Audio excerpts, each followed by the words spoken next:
Dear students வணக்கம். இப்போ question வந்தீங்கன்னா NEET type of question list 1 list 2 ரெண்டு கொடுத்து மேட்ச் பண்ண சொல்லுவாங்க. ஃபர்ஸ்ட் ஒன் ஏ வந்து நிக்கல் டெட்ரா கார்பனைல்.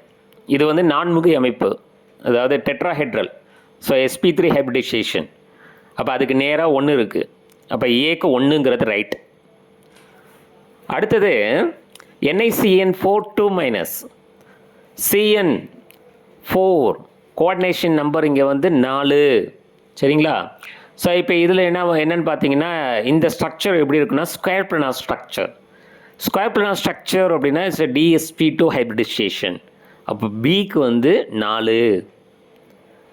COCN6 3-.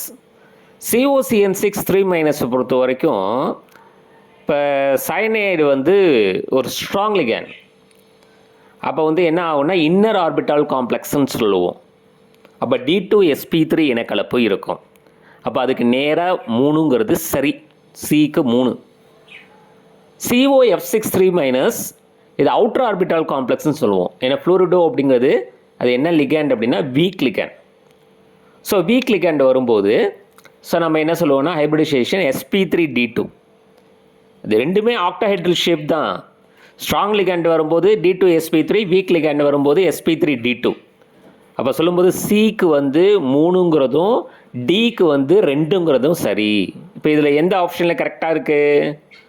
2வது ஆப்ஷனில். இப்போ second option is the right answer.